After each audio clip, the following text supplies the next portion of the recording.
गुरु का जयकार करने से जी नहीं चुराना चाहिए। 3 लोक 9 खंड में गुरु से बड़ा न कोई, इसलिए बोलिए श्री सद्गुरु महाराज की जय, श्री सद्गुरु महाराज की जय, श्री सद्गुरु महाराज की जय। परमाराध्य सद्गुरु महाराज के चरणों में कोटिशः नमन। उपस्थित यहाँ के प्रबुद्ध सत्संग प्रेमी महानुभावों, भद्र पुरुषों, पूजनीय माताओं एवं भक्तिमती बहनों, पुंज बिनु मिलहि न संता, सत्संगति संस्कृति कर अंता। संत पलटू साहब अयोध्या में रहते थे।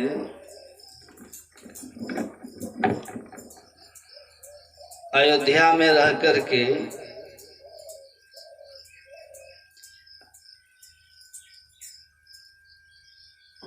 अध्यात्म का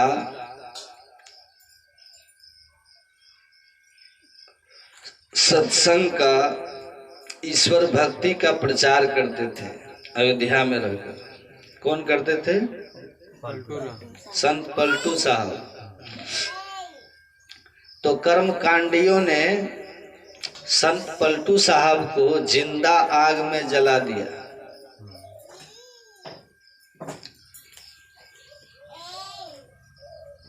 सत्संग का, सद्ज्ञान का प्रचार बड़े कीमत चुका के करनी पड़ती है।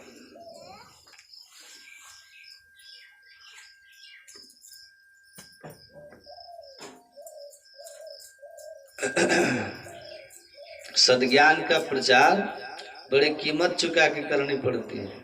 संत पलटू साहब का भी वही हुआ जो अनादि काल से सत्य की बात कहने वाले के साथ हुआ है। संत कबीर साहब, उनकी 72 कसनी प्रसिद्ध है। 72 तरह से लोगों ने उनको कष्ट दिया, 72 प्रकार से। मीराबाई को नाना प्रकार से परिवार के लोगों ने ही उनको परेशान किया, जहर का प्याला पिलाया। सुकरात को जहर का प्याला पिलाया, संत सुकरात को। हजरत मोहम्मद साहब को मक्का छोड़ करके मदीना जाना पड़ा।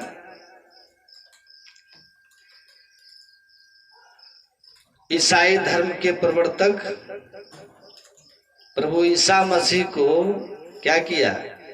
कील ठोक दिया गया। बुद्ध से लेके महावीर और हमारे परमाराध्य सदगुरु महर्षि में ही परमहंस जी महाराज, इनको भी सबके साथ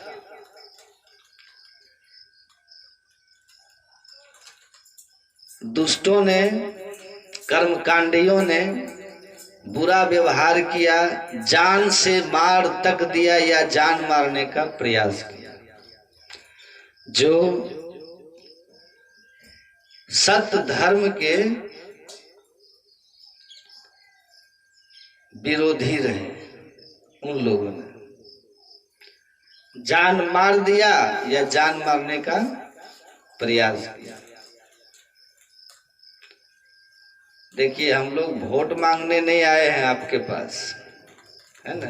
वो तो नेता लोग जीवन भर कुछ करते नहीं है, इसलिए वो लोग चिल्ला चिल्ला के बोलते हैं ताकि आप उनकी बात को सुनिए, क्योंकि उनको कोई सुनना चाहता नहीं है कि नहीं। उनको झूठ बोलना है, उनको ठगना है, तो उनकी बातों को उनको जोर जोर से बोलना पड़ता है, क्योंकि लोग सुनना नहीं चाहते तो वो जबरदस्ती लोग को सुनाते हैं।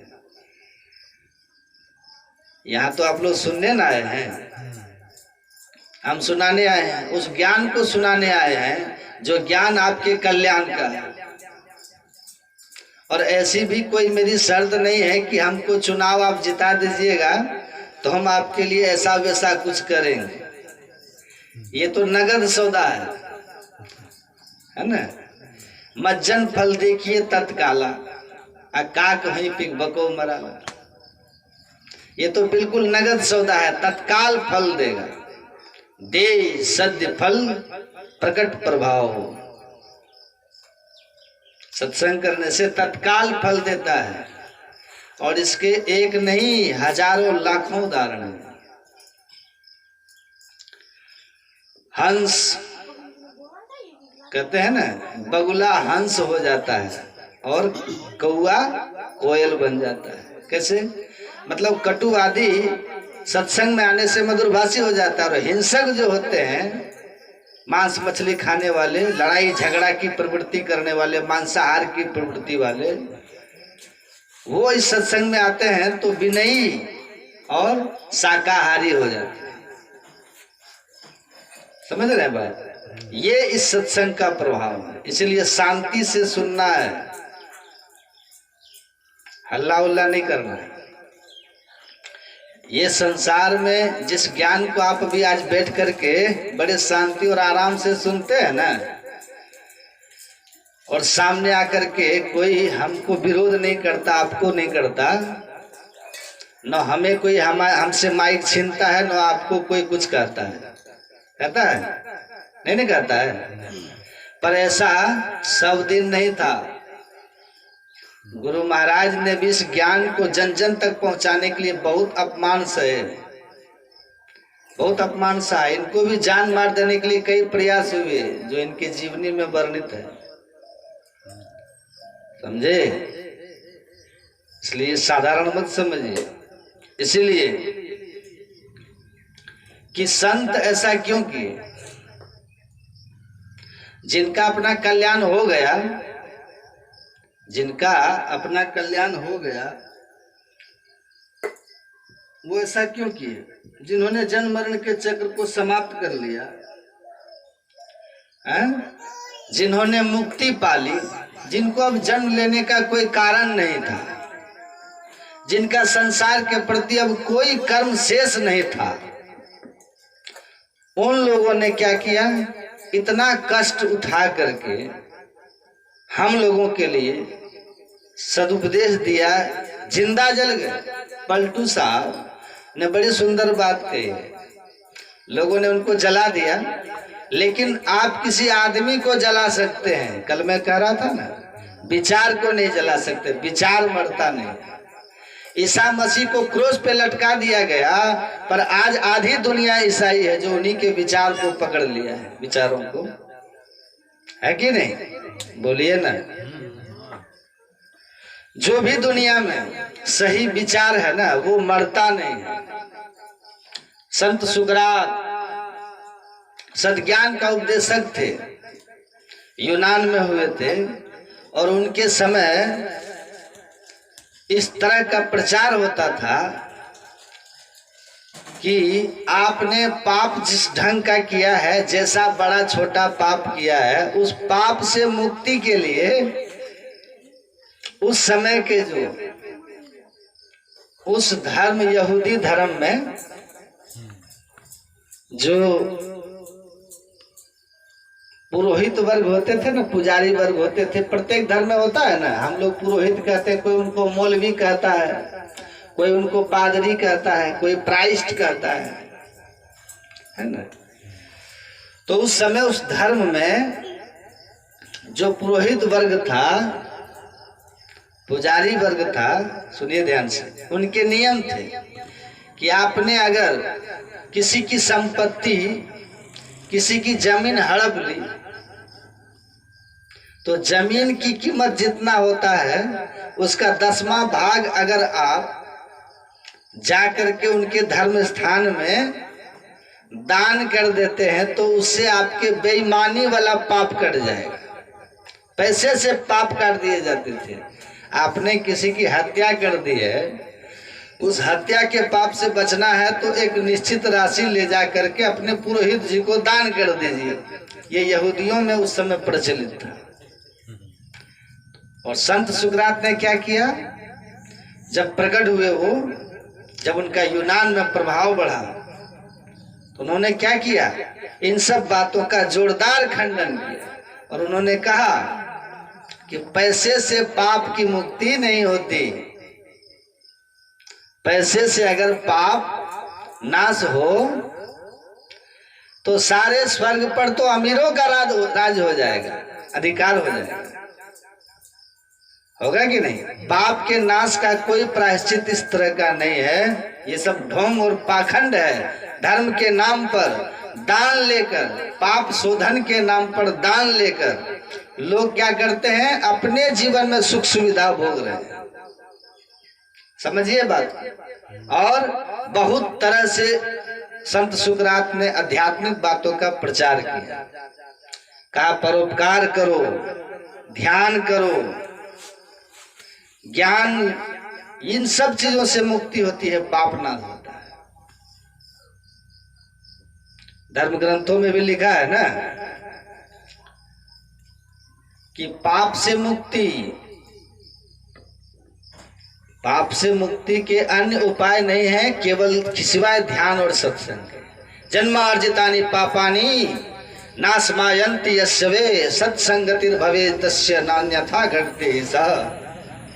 जन्म जन्मांतर के किए हुए पाप का नाश करने का उपाय क्या है? वो कहते हैं सत्संगति। सत्संग है, सत्संग से पापों का नाश होता है। नान्यथा घटते ही सह, अन्यथा और कोई उपाय नहीं है, और कोई उपाय नहीं है। तो सत्संग के संबंध में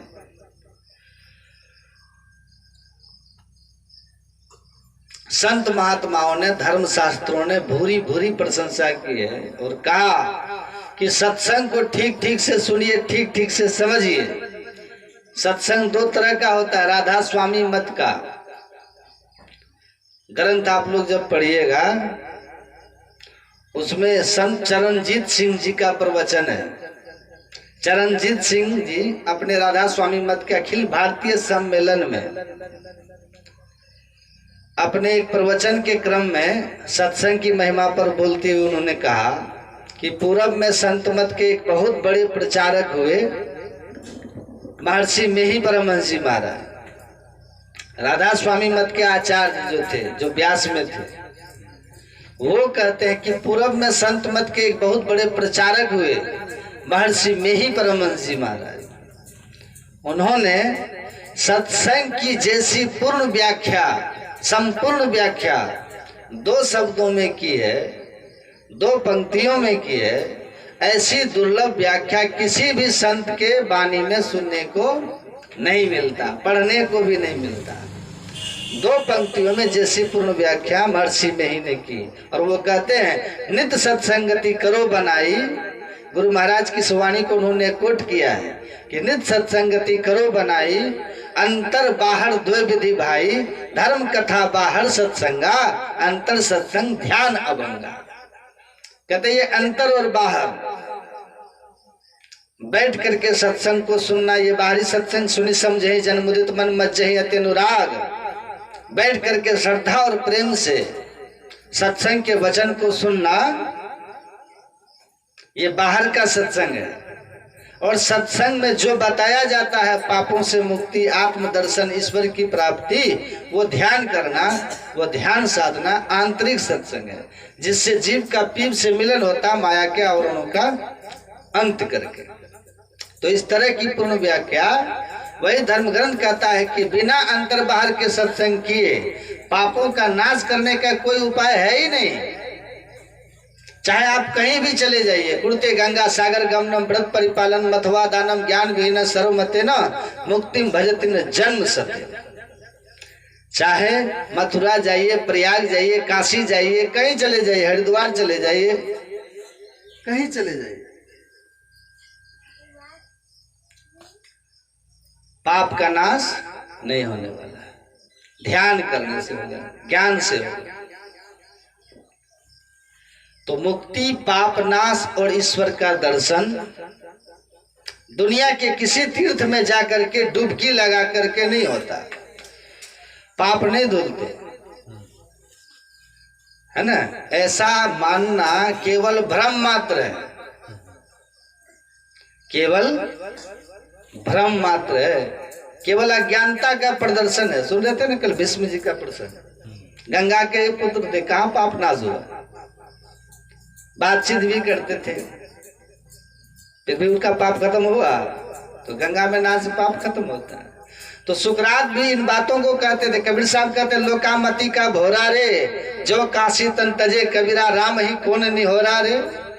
अरे अगर तुम ऐसा कहते हो कि काशी में जाकर के मर जाने से मुक्ति होती है, तो परमात्मा को पाने के लिए नाना तरह से जो लोग महात्मा सब साधन ध्यान कर रहे हैं, संयम सदाचार का पालन करते हैं, कठिन कठिन गृह त्याग करके हिमालयों में जाकर के साधनरत हो जाते हैं।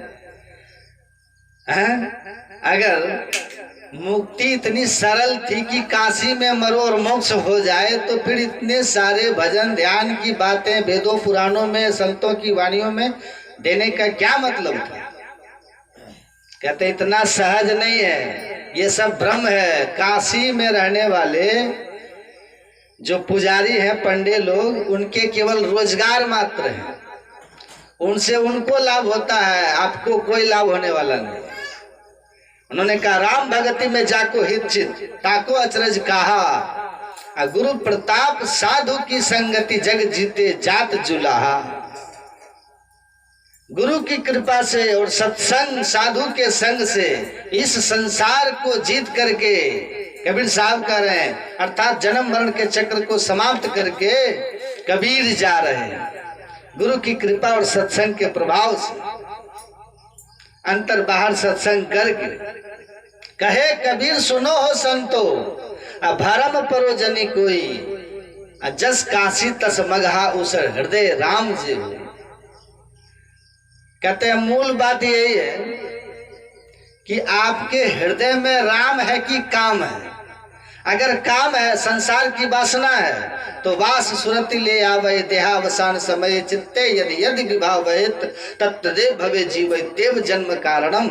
अगर अंत समय में आपके हृदय में संसार की वासना है, तो वो वासना आपको फिर संसार में खींच करके ले आएगी। लेकिन अगर आपके हृदय में राम बसते हैं तो मुक्ति होगी, इसमें कोई संशय नहीं है। चाहे शरीर काशी में छूट जाए, चाहे शरीर मगहर में छूट जाए, चाहे शरीर भावे देह छूटी जाओ काशी माही गंगा तट, भावे देह छूटी जाओ क्षेत्र मगहर में, भावे देह छूटी जाओ विप्र के सदन मध्य, भावे देह छूटी जाओ स्वपच के घर में, भावे देह छूटे देश या अनारय में, भावे देह छूटी जाओ वन में नगर में। सुंदर ज्ञानी के कछु संशय रहत नहीं, स्वर्ग नरक सब भागी गयो भर में।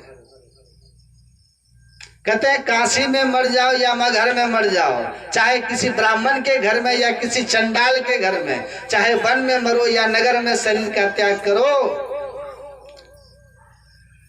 सुंदरदास जी कहते हैं जिसको ज्ञान हो गया है, जिसको ज्ञान हो गया, आत्मज्ञान हो गया, अंतर बाहर के सत्संग से जिसने आत्मज्ञान को उपलब्ध कर लिया, वो कहीं भी शरीर का त्याग करेगा, उसको कोई संशय नहीं है कि वो मोक्ष धाम में जाएगा, मुक्ति के धाम में जाएगा, जन्म मरण से मुक्त होकर परमात्मा के धाम में जाएगा। बाकी अगर ज्ञान विहीन है, ज्ञान नहीं है, तो दुनिया के नाना प्रपंच और कर्मकांड अगर आपको मोक्ष दे दे, कहते ये असंभव है, असंभव है। वेद पुराण सब को पढ़ के देख लीजिए, किसी भी धर्म के ग्रंथ को पढ़ के देख लीजिए। तो ये सत्संग सुकरात जो थे ना, इसी तरह का प्रचार करते थे संत सुकरात कि आत्मज्ञान ही मोक्ष का एकमात्र साधन है, पाप नाश का साधन है। और आत्मज्ञान की प्राप्ति ध्यान से होती है, कर्मकांड से नहीं, माइक आवरणों को पार करने से होता है। फल क्या हुआ कि उनके खिलाफ लोगों ने शिकायत किया राजा से, कहा कि देखिए ये लोगों को धर्म विरोधी बना रहा है, संत सुकरात धर्म विरोधी बना रहा है। गुरु महाराज जी ने कहा कि देखिए कितने दुर्भाग्य की बात है कि एक ईश्वर पर अचल विश्वास, पूर्ण भरोसा और उसकी प्राप्ति अपने अंदर में होगी, ऐसा भाव रखने वाला, ऐसा ज्ञान रखने वाले को आस्तिक माना जाता था, सच्चा ईश्वर भक्त माना जाता था, क्योंकि यही वेदों में ईश्वर की भक्ति है। लेकिन दुर्भाग्य ऐसा हुआ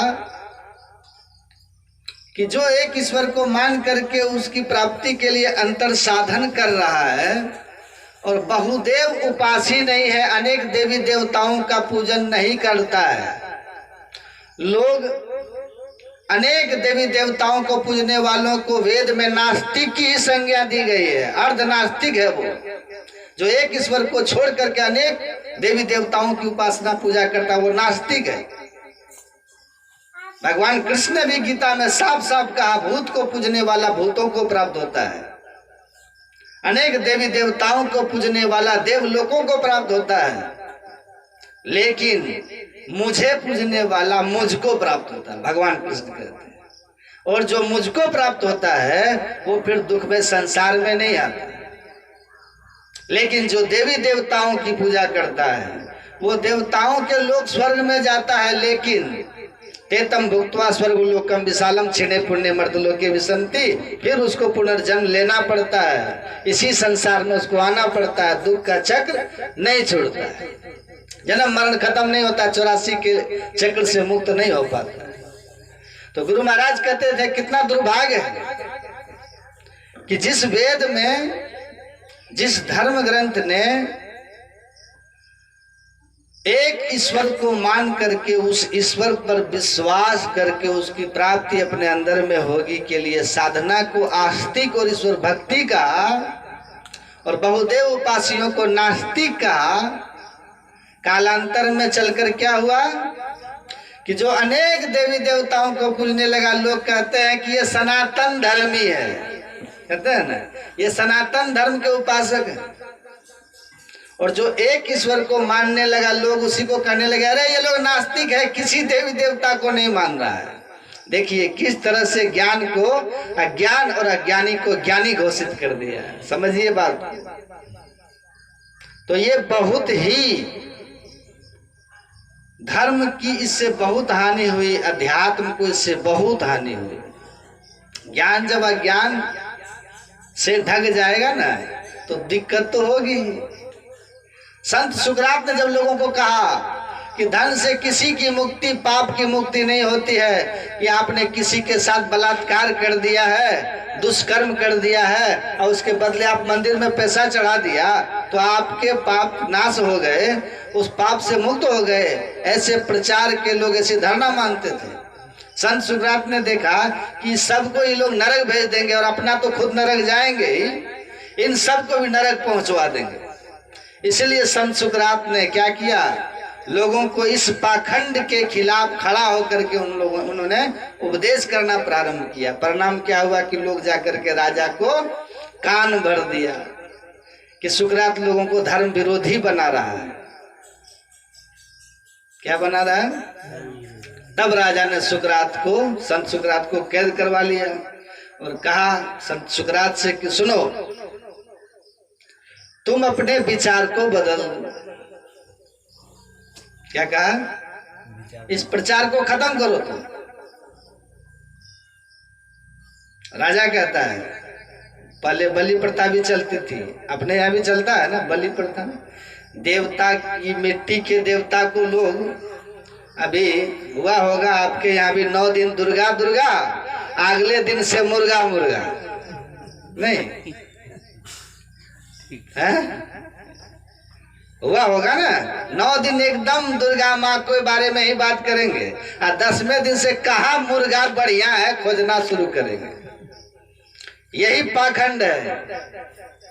खैर इतना तो है कि 9 दिन बेचारे, 9 दिन कम से कम मुर्गा से बच जाते हैं, तो 9 दिन पाप से तो बचते हैं। इतना जरूर क्रेडिट में माता दुर्गा को देता हूँ कि 9 दिन वो रोज मुर्गा मारने वाले को भी पाप से बचाती है, कम से कम 9 दिन। लेकिन 10वें दिन से जो मुर्गा मुर्गा होता है तो यही बहुत बहुत बुरी बात है। ठीक है, तो वहां भी बलि प्रथा थी। सब लोग ले आते थे साल में एक दिन देवी के यहाँ। प्रत्येक आदमी को अपने घर से कोई न कोई पशु लेके आना पड़ता था बलि के लिए। संत सुकरात भी आए, सब अपना पशु लाइन में लगा दिया, एक एक करके सब कट रहा है। संत सुकरात को कहा तुम्हारा पशु कहाँ है जी? तो मिट्टी का बना हुआ एक पशु, एक मिट्टी का बना हुआ भेड़ा लेकर के आए संत सुकरात। कहा कि मेरा पशु यही है। कहा कि ये मिट्टी वाला? कहा कि जब देवता मिट्टी का है तो पशु असली क्यों चढ़ाएंगे भाई? पशु भी मिट्टी का चढ़ेगा। देवता मिट्टी का, पशु जिंदा जागरण। यही तो गोरखनाथ जी समझाते हैं, सजीव तोड़ी ला और निर्जीव पूजी ला। अब पाप के करनी कैसे दूतर तरीला। कहते हैं जीव को मार देते हो, निर्जीव पर चढ़ा देते हो पत्थर पाषाण पर। सजीव को मार दिया, निर्जीव पर चढ़ा दिया। पाप कर्म करते हो और कहते हो नरक से हम मुक्त हो जाएंगे। ये तो घोर नरक में और चले जाओगे जी, घोर नरक में चले जाओगे। युपम छित्वा पशुन हत्वा कृत्वा रुधिम कर्दमम यद्यम गम्यते स्वर्गे नरके केन गम्यते। कहते अरे निरीह पशुओं का खून बहा करके उसके मांस को प्रसाद करके खाकर खाने वाला ऐसा दुष्ट आत्मा, ऐसा निर्दयी व्यक्ति अगर स्वर्ग चला जाए तो फिर परमात्मा ने किस पाप के दंड स्वरूप नरक की व्यवस्था की है? अर्थात पशु हत्या करके कोई भी अगर ईश्वर या किसी भी नाम पर, यज्ञ के नाम पर, देवोपहार व्याजेन यज्ञ व्याजेन वातवा घनंति जंतु गत भ्रम घोरांत यान्ते दुर्गतिम। कहते हैं यज्ञ के नाम पर या देवता के नाम पर जो पशु की हत्या करता है, अब प्रसाद करके उसको खाता है, वो घोर नरक में जाता है। ये वेद के वाक्य, घोर नरक में जाता है। तो सुकरात ऐसे ही खंडन करते थे, सत्य ज्ञान की बात करते थे कि ये सब पाप के करनी है, इसको धर्म मत मानो। अरे अहिंसा परमो धर्म, धर्म तो अहिंसा है।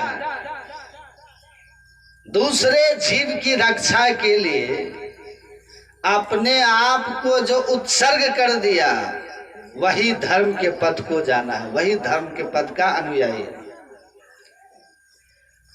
तो फल यही हुआ संत सुकरात के साथ, जो सबके साथ हुआ। उनको जहर का प्याला देने के लिए राजा ने कहा कि आप इस ज्ञान का प्रचार करना बंद कर दीजिए, नहीं तो आपको जहर पी के मरना पड़ेगा। 7 दिन का समय दिया। संत सुकरात ने कहा जो मैं आज कह रहा हूं वही 7वें दिन भी कहूंगा। कैद हो गए संत सुकरात। सुकरात के कुछ मित्र लोग मिलने आए और आकर के संत सुकरात से कहा कि आपको क्या लेना देना है, आपको क्या लेना देना है दुनिया से? आपने सत्य को जान लिया, आपका अपना कल्याण हो गया, इसलिए अब आप इस ज्ञान को प्रचारित मत कीजिए। आपकी मुक्ति हो गई ना, आप सत्य को जान गए, आपकी मुक्ति हो गई। अब क्या फायदा है अपने जान दे करके? इस ज्ञान को प्रचार करने का क्या फायदा? छोड़िए। कौन आपके पक्ष में आंदोलन करता है? कौन कर रहा है? कोई तो नहीं कर रहा। मंसूर को काट दिया, कोई खड़ा नहीं हुआ। सरमद को औरंगजेब ने मरवा दिया, कोई खड़ा नहीं हुआ। जब ज्ञान का प्रचार मंसूर और सरमद कर रहे थे तो कोई उन्हीं के हित के लिए कर रहे थे ना, लेकिन उनके साथ दुर्गति हो गई, पर कोई उनके साथ खड़ा नहीं हुआ। वाह, चोर नेता अगर जेल चल जाए ना तो उनके समर्थक आंदोलनरत हो जाते हैं, और अगर कोई सच्चा महात्मा के खिलाफ किसी तरह की साजिश हो जाए तो अनुयायी लोग ही कहने लगते हैं कि ठीक है, गलती किया होगा। इतना कमजोर विश्वास होता है अनुयायी का। कोई खड़ा नहीं होता, सब दुम दमा के भाग खड़े होते हैं। लेकिन फिर भी संत इस बात को जानते हैं कि समय आने पर तुम में से कोई हमारे लिए खड़े नहीं हो। स्वार्थी लोग हो ना, पर तब भी संत आपके हित की बात कहते हैं। क्यों? क्योंकि बंदों संत समान जित हित अनहित नहीं को।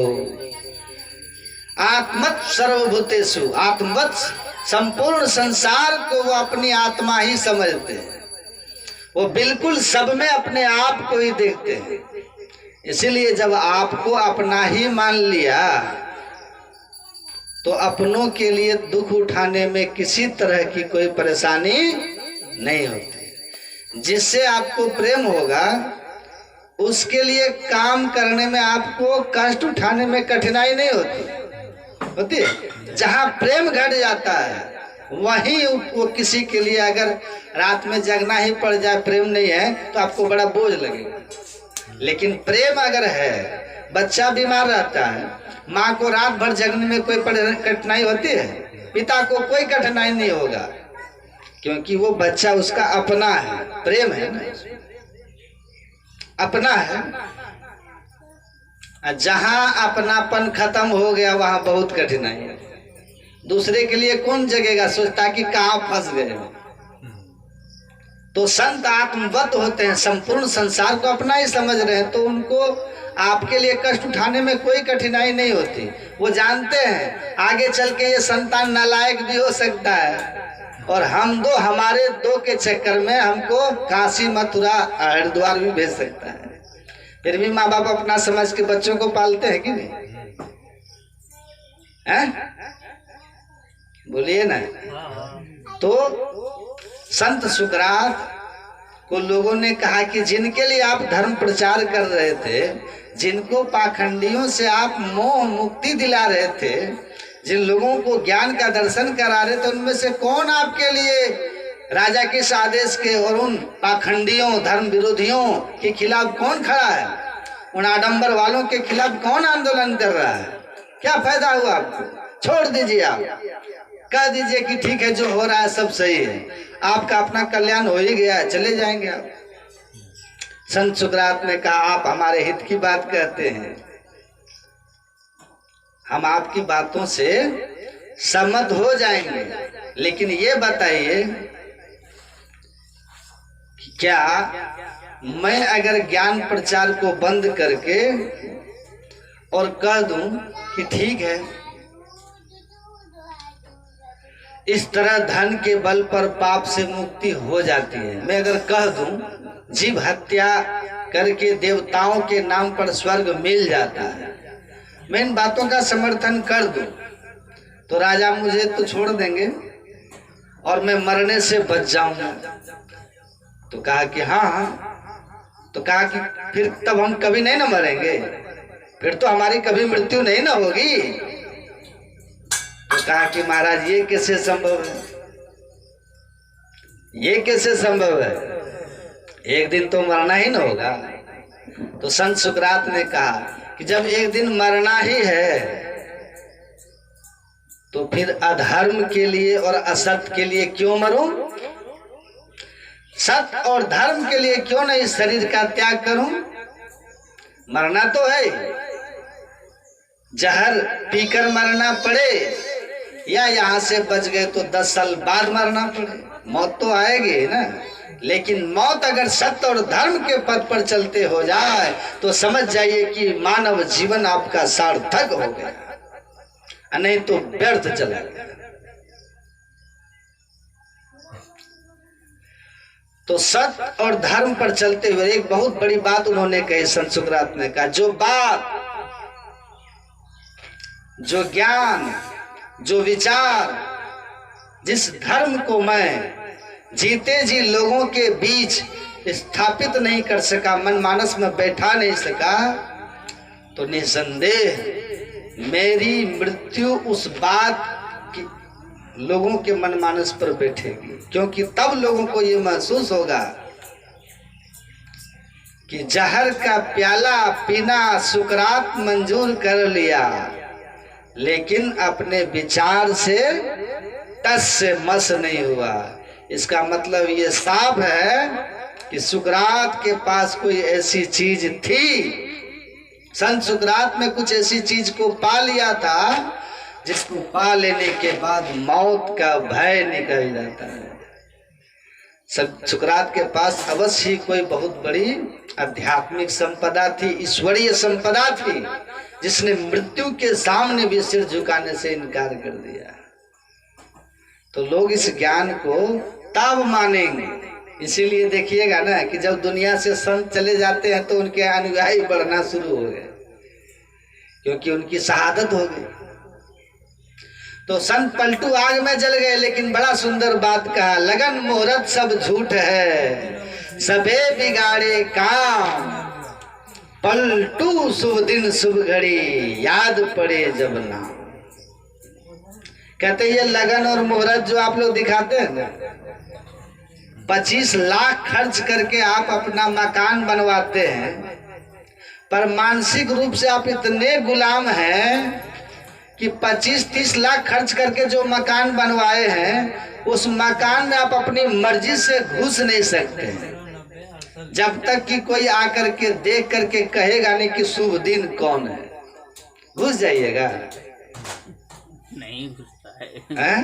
आप बताइए। आप जिस बच्चे को 9 महीने तक माँ गर्भ में रखी, जिसको आपने पाला, जन्म दिया, उसका नाम भी आप अपनी मर्जी से नहीं रखते हो, उसके लिए भी पतरा दिखाते हो। ये आपकी मानसिक गुलामी है, ये धर्म नहीं है, मानसिक गुलामी है। आप अपने बेटा बेटी का विवाह और की तिथि तय कर सकते हो, वो भी कोई और तय करता है 20-50 रुपया लेकर के, है कि नहीं? और ऐसा लगता है जैसे लगन मुहूर्त देख करके शादी होती है तो तलाक नहीं होता है। होता है कि नहीं होता है? अरे मुनि वशिष्ठ से पंडित ज्ञानी शोध के लगन धरी, सीता हरण मरण दशरथ को वन में विपत पड़ी, कर्म गति तारे नाही डरी। कहाँ चला गया महर्षि वशिष्ठ का वो शोधा हुआ लगन,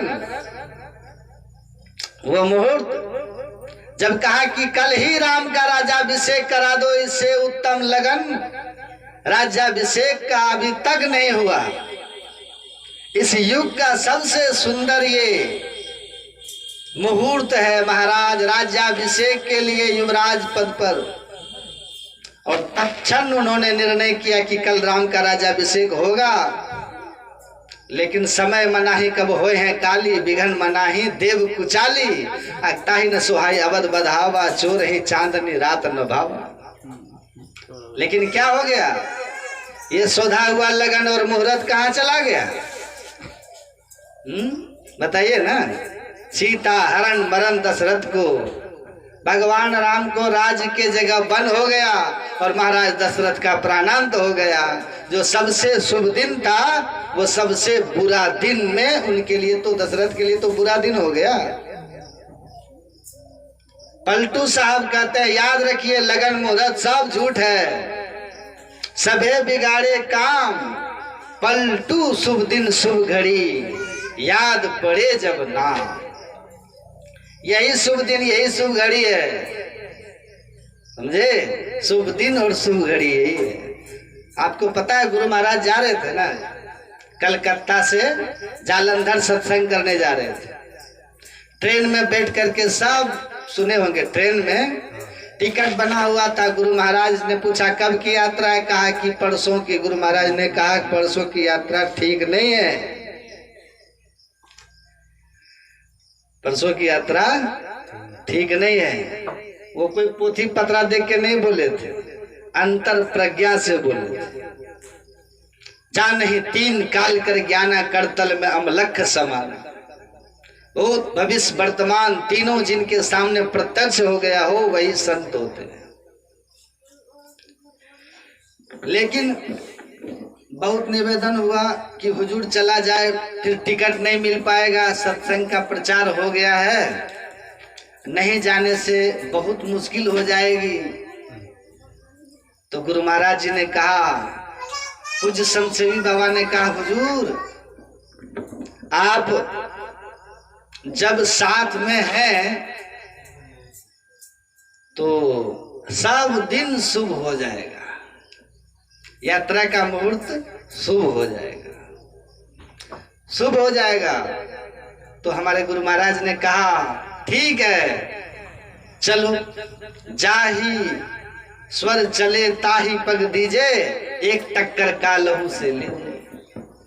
और वो लोग ट्रेन में गए और इलाहाबाद के नैनी स्टेशन पर जबरदस्त एक्सीडेंट हुआ। ट्रेन में बहुत लोगों की क्षति हुई, लेकिन जिस बोगी में गुरु महाराज थे उस बोगी में किसी को बाल बांका भी नहीं हुआ। बोलिए श्री सद्गुरु महाराज, क्योंकि वहां नाम को जपने सुमरने वाले लोग थे ना। सब सच्ची। तो संत जो होते हैं वो सद्ज्ञान का उपदेश करते हैं और समझाते हैं कि कहाँ भटकते हो, कहाँ जा रहे हो। अरे मुद मंगल में संत समाजू, जो जग जंगम तीर्थ राजू। ये चलता फिरता हुआ तीर्थराज प्रयाग आपके बीच आता है और ये कहता है कि डुबकी मारना है तो यहाँ मारो। तीर्थ संत समाज आत्मा गंग है, तट है शील सने और दया तरंग है, निर्मल नीर गंभीर ज्ञान धारा बहे। अरे हाँ पर तू गुरु दरिया में नहाए तो दुर्मति ना रहे। यहाँ नहाओ सत्संग में, सारे दुर्मति आपकी चले जाएंगे, सारे कुबुद्धि आपके चले जाएंगे। और यहाँ नहीं नहाए, दुनिया में कहीं नहा लिया, दुर्मति दुर्बुद्धि नहीं जा सकती है। इसीलिए एक जगह मैं प्रवचन कर रहा था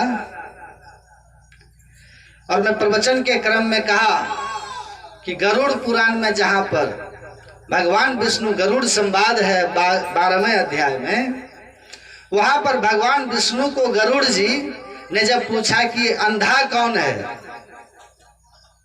तो गरुड़ जी जो थे, गरुड़ जी के से पूछने पर कि कौन अंधा है, भगवान विष्णु ने कहा है गरुड़ जी, असली अंधा वही है जिसको सत्संग विवेक की निर्मल नेत्र नहीं है। चर्म चक्षु न होते हुए भी